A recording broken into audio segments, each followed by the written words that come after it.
Assalamu alaikum wa rahmatullahi wa barakatuhu. Inna alhamdulillahi nahmaduhu wa nusalli ala rasulil kareem amma ba'd. Now we are going to discuss about the second issue of Eid, which is for whom the performance of Salatul Eid is valid. Based on the opinion of the first group, the Eid prayer is obligatory upon all Muslims, men and women. The Eid prayer is valid for men, for women, children, travelers, residents, people in congregation, and people praying individually. It is also valid if performed in a house, mosque, or a distant place designated for the salah and so on. The purpose behind the Eid prayers. So the first point is very clear that there is no excuse for anybody that, oh, because of the place I can't pray. It can pray anywhere. It cannot say because I'm only one, I cannot pray. No, even one person has to pray. In the masjid, in the open area, or any specific space made for praying. So everybody has to pray, man, woman, everybody. But to pray, you should know how to pray. Then the purpose behind this. Now this is very important point because people are saying, okay, what is the purpose? Why people have to take lots of efforts to do this? I'll read the article. Alhamdulillah, these are the opinions I quoted from the scholars and summarized them. Islam exhorts its followers to make social life a visible expression of God consciousness. Yes, should be in public, that we believe in Allah. Prayer is the most effective means of fostering this virtue in man.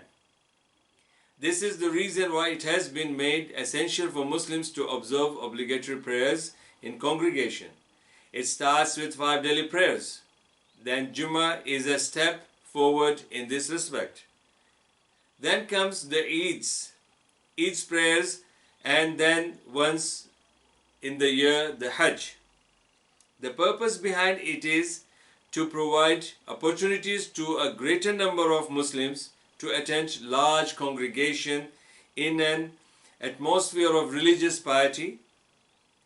Apart from prayer, the sermon has also been made an integral part of this gathering and the prayer. So the Muslim should be keen to attend Eid prayers, especially since the opinion that it is wajib is based on the strong evidence, the goodness, blessings, and great reward one gets from attending Eid prayers, and the fact that one is following the example of the Prophet Muhammad by doing so should be sufficient motivation. Allahu Akbar, mashallah. Then we move to the next point. Aisha radiallahu ta'ala, she has reported saying that the Prophet Muhammad has said, for every people there is a feast, and this is our feast. Allahu Akbar. So this hadith is found in Sahih Bukhari, volume 5, and the number of the hadith is 268. Imam Ibn Taymiyyah rahmatullah explains this above hadith. Our feast has a great meaning to Muslims because it tells us that our feasts are our own and derived from our Sharia alone.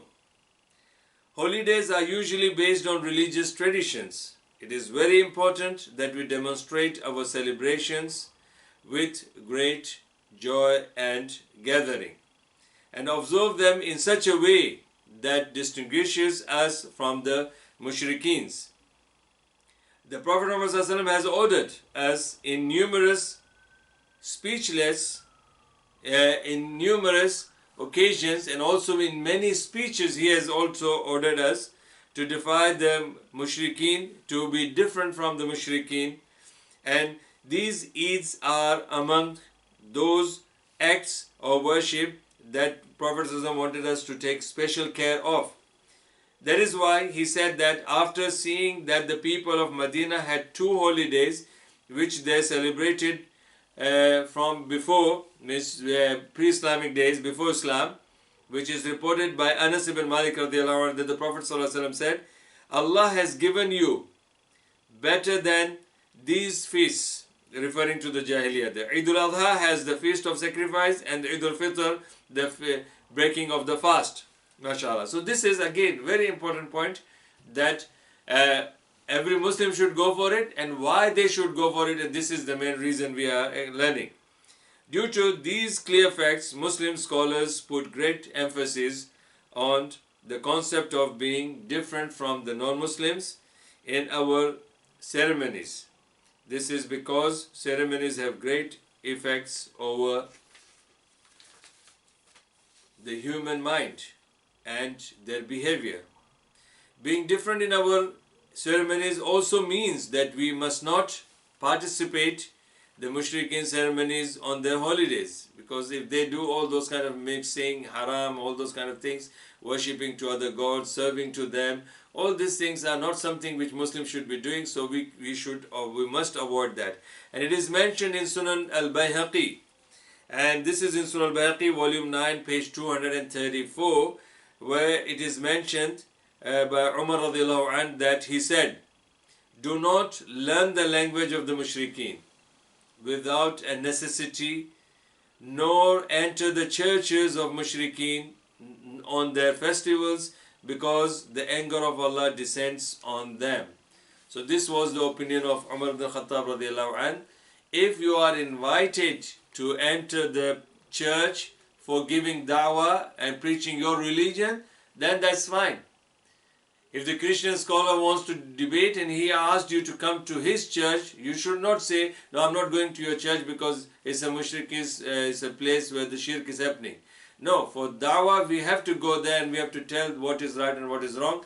And afterwards, alhamdulillah, if they accept it, it's to them. If they don't accept it, it's also left to them. Now we move to the third issue, the etiquette of a Muslim on the Eid day.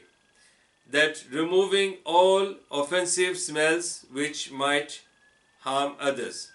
Okay, this is, I'm going to give you the all these etiquettes. There's a book of mine which I have authored, mashallah, by the grace of Allah. All praise be to Allah. I have written a book which is called Etiquette of a Muslim on Friday. Etiquette of a Muslim on Friday. It's like a brief encyclopedia of the Friday for the Muslims. So, in that I have described this, so I'll go quickly with those points, that we have to remove all the smells, offensive smells, when we are going for the Eid prayer, so that we shouldn't harm others. And the Muslims are required to make ghusl or ablution on this day. These are all from the hadith of Rasulullah. And especially on this Eid, Eid al-Fitr, eating on the two Eids. One is this, we are talking about this Eid. In this Eid, when you leave your home, you should take, you should drink glass of water and take a piece or two pieces or three pieces of dates, whatever is available. Odd is better, 1, 3, 5, 7, like that. And drink water, so that you will not have the feeling that you are fasting today, because normally 20 days, 29 days, 30 days you have been fasting. So in the morning when you wake up, you don't eat or drink because you think you are fasting. So that could even that would remain in your mind, in your head, that even this on Eid day you will be fasting, so you won't eat. So not to fast, because fasting on Eid is haram, you should eat or drink something before you go for Eid prayer. The fourth one is that it is highly recommended that one should wear one should wear his or her best clothes on this day. This is against Sunnah of Rasulullah, that Rasulullah used to wear special dress on Friday, Jummah khutbah, and he would wear a special dress on Eid al-Fitr and Eid al-Adha. And it is required to use their hair oil. So it is again the sunnah, if Allah has blessed you with the hair, then you can comb your hair and apply oil for that. And also the sixth issue is that it is required to apply perfume if he has or she has her own. If not, then they can share with their spouses, so that alhamdulillah they should go with the perfume applied on them. Normally Rasulullah encouraged the man to use the perfume of the women if he doesn't have it of his own. So this is how highly it is recommended. The seventh issue is that he or she should use the toothbrush, miswak, before going to the Eid prayer. And this is again the sunnah of Rasulullah that one should, try his or her level best, that the mouth should not smell bad, the body should not, the clothes should not smell bad. So otherwise, they will lose the concentration and they will also indirectly be harming others. Again, now fourth issue is also very important, going out to the musalla prayer. This is also important, that Rasulullah always encouraged the people to go to musalla. Now, what are the qualities that we should use? Say, every Muslim can go out for the Eid prayer. Women and children going out to attend Eid prayer, they should go for Eid prayer. MashaAllah, as we have already covered the evidence of that. And then, the takbirat. Takbirat is that Allah subhanahu wa ta'ala has mentioned in Surah Al-Baqarah, chapter 2, verse 185, وَلِتُكْمِلُوا الْعِدَّةَ وَلِتُكَبِّرُوا اللَّهَ عَلَى مَا هَدَاكُمْ وَلَعَلَّكُمْ تَشْكُرُونَ. You should complete the prescribed period, that is the period of Ramadan, and then you should get ready for going to the Eid prayers, that you should glorify Allah subhanahu wa ta'ala by saying takbirat for having guided you, and that you may give thanks to Allah subhanahu wa ta'ala. The majority of the scholars say that the time for the takbirat during the Eid of breaking the fast is from the time one goes to the Eid prayer until the khutbah begins. There are also authentic reports from Ibn Umar and other companions that they did so. Imam Hakim rahmatullah says the sunnah has been prescribed by Ahlul Hadith, the scholars of Hadith, and Malikis and Hanbalis and Imam Ishaq ibn Rahway and Abu Thawr, that this is the practice of takbirat. Some say the takbirat are from the night before the Eid, when the moon is seen, until the person goes to the musalla and the imam arrives. Okay, so you can do from the very beginning of the sun sighting of the moon.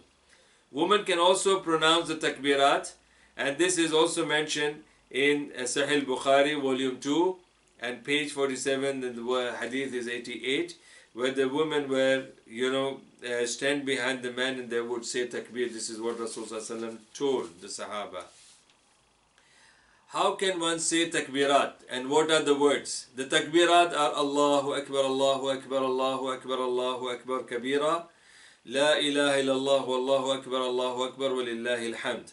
And this is clearly mentioned in the hadith of Rasulullah. There are two references there, Fath al-Bari volume 3 and the page 528. These are the references about the takbir. I repeat again, Allahu Akbar, Allahu Akbar, Allahu Akbar kabira, La ilaha illallah, Wallahu Akbar, Allahu Akbar, Walillahi alhamd. So this is, you can say as many times as you want, alhamdulillah, and the translation is, there is no God but Allah, Allah is the greatest, Allah is the greatest, and all praise be to Allah subhanahu wa ta'ala. Taking different routes, this is another sunnah of Rasulullah. After you have done that, you have prayed the namaz with the imam.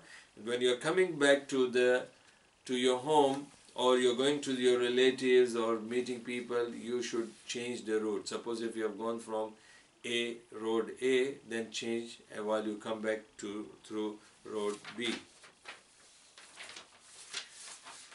This is the sunnah of Rasulullah. Also the time of Eid prayers. The time of Eid prayers is this Eid prayer. It can be delayed little bit and can be in between the Zohar time and after the sunrise. But the time of Eid al-Adha should be earliest, because people have to go after praying, they have to slaughter the animal and they have to eat from that particular portion from the animal, so that it's better to do it as early as possible, so that you won't be having problem with your food and hunger. But this Eid al-Fitr can be delayed little bit, and it can be between rising of the sun and Zohar prayer.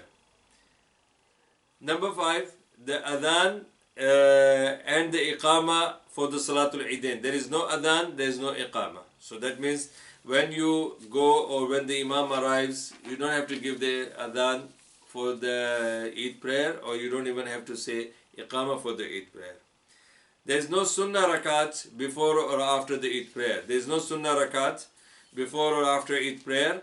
That means when you go to Musalla al-Eid, all you have to do is read the takbirat and that's all, and you have done it. You don't have to say any sunnah before or after. So there is no authentic evidence to that.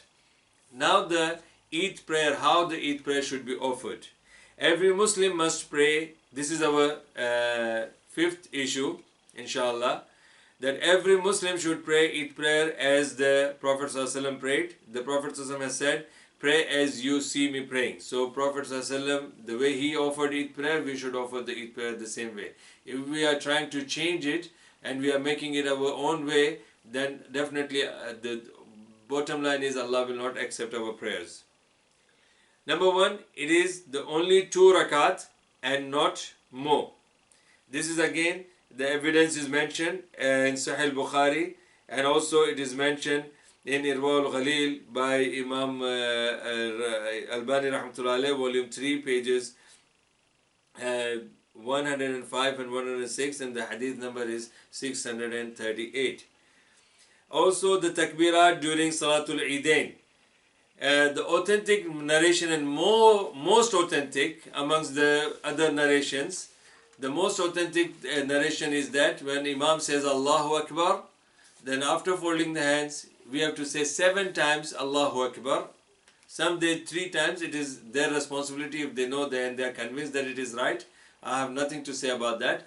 But this is what I am saying, that my research on this and based on the authenticity of the scholars of hadith who have mentioned the authenticity of this, so I prefer this way, alhamdulillah, and it's up to you, mashallah. I'm not here to criticize and not here to give you the fatwa that those people are praying in a different way, their namaz is not valid. No, it's up to them, and Allah is the one who's going to accept it. But we have to remember that if we are following Rasulullah sallallahu alaihi wasallam, we are not following weak hadith.